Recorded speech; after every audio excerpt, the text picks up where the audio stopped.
سب لوگ اس فیصلے سے خوش ہو گئے اور اس طرح یہ جھگڑا ختم ہو گیا۔ اس کے بعد لوگوں نے اطمینان سے کام شروع کر دیا اور دیواریں اٹھانے میں لگ گئے۔ اس طرح حضور صلی اللہ علیہ وسلم کے فیصلے نے مکے کو ایک بہت بڑی مصیبت سے بچا لیا۔ نبیوں میں رحمت لقب پانے والا، مراد غریبوں کی برلانے والا، مصیبت میں غیروں کے کام آنے والا، وہ اپنے پرائے کا غم کھانے والا۔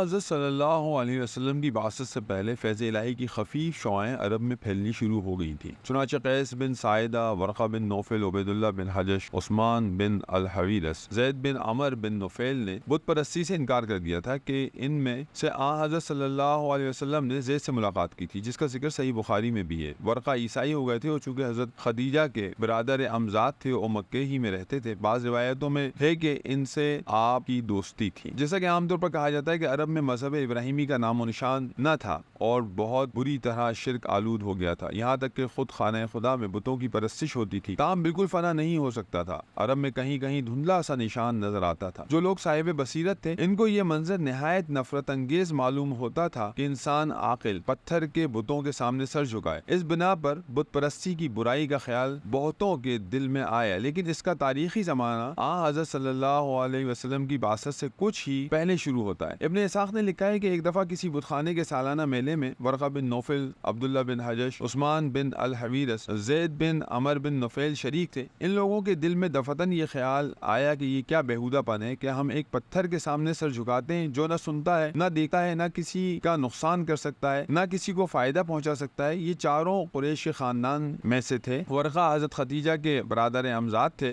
زید حضرت عمر کے چچا تھے، عبداللہ بن حجش حضرت حمزہ کے بھانجے تھے، عثمان عبد العزیٰ کے پوتے تھے۔ زید دین ابراہیمی کی تلاش میں شام گئے، وہاں یہودی اور عیسائی پادریوں سے ملے، لیکن کسی سے تسلی نہیں ہوئی، اس لیے اس اجمالی اعتقاد پر اتفاق کیا کہ میں ابراہیم کا مذہب قبول کرتا ہوں۔ صحیح بخاری میں باب بنیان الکعبہ سے پہلے حضرت اسماء دختر ابو بکر سے روایت ہے کہ میں نے زید کو اس حالت میں دیکھا کہ کعبے سے پیٹھ لگائے لوگوں سے کہتے تھے، اے اہل قریش، تم میں سے کوئی شخص بجز میرے ابراہیم کے دین پر نہیں ہے۔ عرب میں لڑکیوں کو زندہ دفن کر دیتے تھے، زید ہی پہلے شخص ہیں جس نے اس رسم کی ممانعت کی۔ جب کوئی شخص ایسا ارادہ کرتا تو وہ جا کر اس لڑکی کو مانگ لیتے اور خود اس کی پرورش کرتے۔ صحیح بخاری میں مذکور ہے کہ حضرت صلی اللہ علیہ وسلم نے نبوت سے پہلے زید کو دیکھا تھا اور ان سے دوستی رہی تھی۔ ورقہ اور عبداللہ بن حجش اور عثمان بت پرستی چھوڑ کر عیسائی ہو گئے تھے۔ اسی زمانے کے قریب امیہ بن ابی سلط نے جو طائف کا رئیس اور مشہور شاعر تھا، بت پرستی کی مخالفت کی۔ حافظ ابن حجر رحمۃ اللہ علیہ نے اصابہ میں زبیر بن بکار کی سند سے لکھا ہے کہ امیہ نے زمانے جاہلیت میں آسمانی کتابیں پڑھی تھی اور بت پرستی کو چھوڑ کر دین ابراہیمی اختیار کر لیا تھا۔ امیہ کا دیوان آج بھی موجود ہے، اگرچہ اس کا بڑا حصہ جعلی ہے، تاہم اصلی کلام بھی اس میں پایا جاتا ہے۔ وہ غزوہ بدر تک زندہ رہا۔ عتبہ رئیس مکہ اور امیر معاویہ کا نانا تھا، امیہ کا ماموں زاد بھائی تھا۔ امیہ نے اس کے قتل ہونے کی خبر سنی تو اس کو سخت صدمہ ہوا اور نہایت پردرد مرثیہ لکھا۔ غالباً اس کا اثر تھا کہ اسلام قبول نہ کر سکا۔ سیرت النبی شمائل میں ہے کہ ایک دفعہ ایک صحابی حضرت صلی اللہ علیہ وسلم کے ساتھ سفر کر رہے تھے، انہوں نے امیہ کا ایک شعر پڑھا تو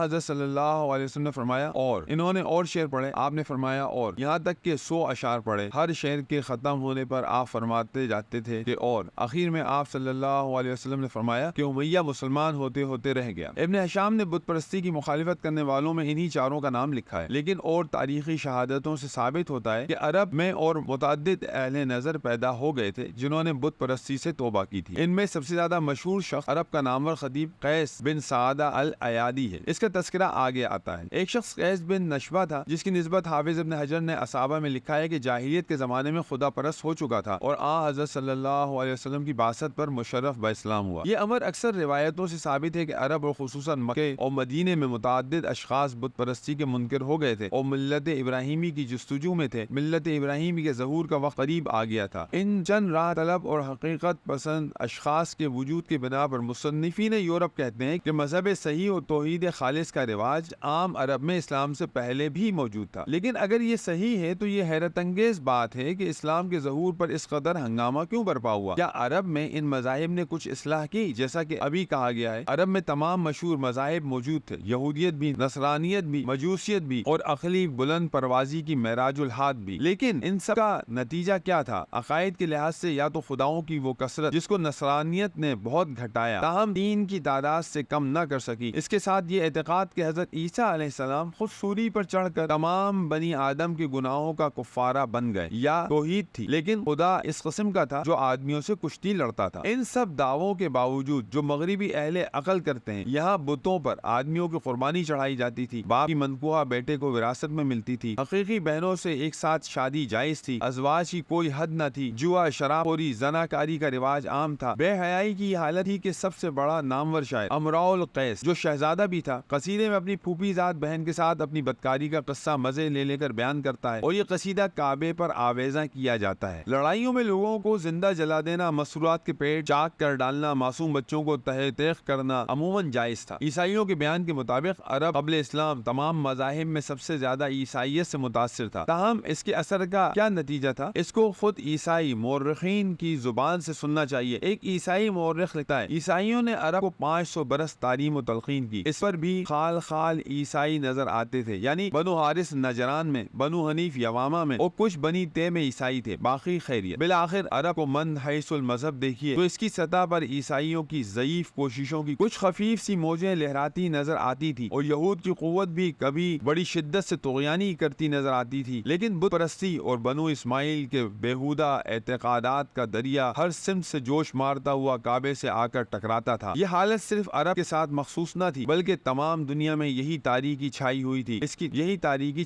کیا اس عام ظلمت، اس عالمگیر تیرگی، اس وسیع اور ہماگیر تاریکی میں ایک آفتاب، عالم تاب کی حاجت نہ تھی؟ نبوت سے پہلے جو لوگ آپ کے احباب خاص تھے، سب نہایت پاکیزہ اخلاق، بلند رتبہ اور عالی منزلت تھے۔ ان میں سب سے مقدم حضرت ابو بکر رضی اللہ عنہ تھے، جو برسوں آپ کے شریک صحبت رہے۔ حضرت خدیجہ کے چچا زاد بھائی حکیم بن حزام جو قریش کے نہایت معزز رئیس تھے، وہ بھی احباب خاص میں تھے۔ حرم کا منصب رفادہ انہی کے ہاتھ میں تھا۔ دارالندوہ کے بھی یہی مالک تھے۔ چنانچہ اسلام کے بعد امیر معاویہ کے ہاتھ 1,00,000 درہم میں بیچا، لیکن یہ کل رقم خیرات کر دی۔ حضرت صلی اللہ علیہ وسلم سے عمر میں 5 برس بڑے تھے۔ اگرچہ یہ مدت تک یعنی ہجرت کے 8ویں سال تک ایمان نہیں لائے، لیکن اس حالت میں بھی حضرت صلی اللہ علیہ وسلم سے نہایت محبت رکھتے تھے۔ ایک دفعہ کعبے میں ذویزن کا اسباب نیلام ہوا تھا، اس میں ایک عمدہ حلہ تھا، انہوں نے 50 اشرفیوں میں اس کو خریدا اور مدینے لے کر آئے کہ حضرت صلی اللہ علیہ وسلم کو نظر کریں۔ آپ صلی اللہ علیہ وسلم نے فرمایا، میں مشرکوں کا ہدیہ قبول نہیں کرتا، البتہ قیمت لو تو لے سکتا ہوں۔ مجبور ہو کر انہوں نے قیمت لینی گوارا کی اور حضرت صلی اللہ علیہ وسلم نے اس کو لے لیا۔ حضرت زماد بن سالبہ جو عزو کے قبیلے سے تھے، جاہلیت میں طبابت اور جراحی کا پیشہ کرتے تھے، بھی احباب خاص میں سے تھے۔ نبوت کے زمانے میں یہ مکہ آئے، حضرت صلی اللہ علیہ وسلم کو اس حالت میں دیکھا کہ راستے میں جا رہے ہیں اور پیچھے لڑکوں کا غول ہے۔ مکے کے کفار حضرت صلی اللہ علیہ وسلم کو مجنون کہتے تھے۔ لڑکوں کا غول دیکھ کر زماد نے یہی قیاس کیا اور حضرت صلی اللہ علیہ وسلم کے پاس آئے اور کہا، محمد میں جنون کا علاج کر سکتا ہوں۔ آپ نے حمد و ثنا کے بعد چند مؤثر جملے ادا کیے، زماد مسلمان ہو گئے۔ جو لوگ حضرت صلی اللہ علیہ وسلم کے ساتھ تجارت کے کاروبار میں شریک تھے، ان میں سے ایک صاحب قیس بن صائب مخزومی تھے۔ مجاہد بن جبیر جو مشہور مفسر گزرے ہیں، انہی کے غلام تھے۔ ان کا بیان ہے کہ شرکا کے ساتھ آپ کا معاملہ نہایت صاف رہتا تھا اور کبھی کوئی جھگڑا یا مناقشہ پیش نہیں آتا تھا۔ رسول صلی اللہ علیہ وسلم جس زمانے میں پیدا ہوئے، مکہ بت پرستی کا مرکز عام تھا۔ خود کعبے میں 360 بت تھے۔ رسول اللہ صلی اللہ علیہ وسلم کے خاندان کا تمغہ امتیاز صرف اس قدر تھا کہ اس صنم کدے کے متولی اور کلید برادر تھے۔ وہیں حضرت صلی اللہ علیہ وسلم نے کبھی بتوں کے آگے سر نہیں جھکایا، دیگر رسوم جاہلیت میں بھی کبھی شرکت نہیں کی۔ قریش نے اس بنا پر کہ ان کو عام لوگوں سے ہر بات میں ممتاز رہنا چاہیے، یہ قاعدہ قرار دیا تھا کہ ایام حج میں قریش کے لیے عرفات جانا ضروری نہیں، اور یہ کہ جو لوگ باہر سے آئے وہ قریش کا لباس اختیار کریں، ورنہ ان کو عریاں ہو کر کعبے کا طواف کرنا ہوگا۔ چنانچہ اسی بنا پر طواف عریاں کا عام رواج ہو گیا تھا، لیکن حضرت صلی اللہ علیہ وسلم نے ان باتوں میں کبھی اپنے خاندان کا ساتھ نہ دیا۔ عرب میں افسانہ گوئی کا عام رواج تھا۔ راتوں کو لوگ تمام اشغال سے فارغ ہو کر کسی مقام میں جمع ہوتے تھے۔ ایک شخص جس کو اس فن میں کمال ہوتا تھا داستان شروع کرتا تھا، لوگ بڑے ذوق و شوق سے رات بھر سنتے تھے۔ بچپن میں ایک دفعہ حضرت صلی اللہ علیہ وسلم نے بھی اس جلسے میں شریک ہونا چاہا تھا، لیکن اتفاق سے راہ میں شادی کا کوئی جلسہ تھا، دیکھنے کے لیے کھڑے ہو گئے، وہیں نیند آ گئی، اٹھے تو صبح ہو چکی تھی۔ ایک دفعہ اور ایسا ہی اتفاق ہوا، اس دن بھی یہی اتفاق پیش آیا۔ 40 21 برس کی مدت میں صرف 2 دفعہ اس قسم کا ارادہ کیا، لیکن دونوں دفعہ توفیق الہی نے بچا لیا کہ تیری شان ان مشاغل سے بالاتر ہے۔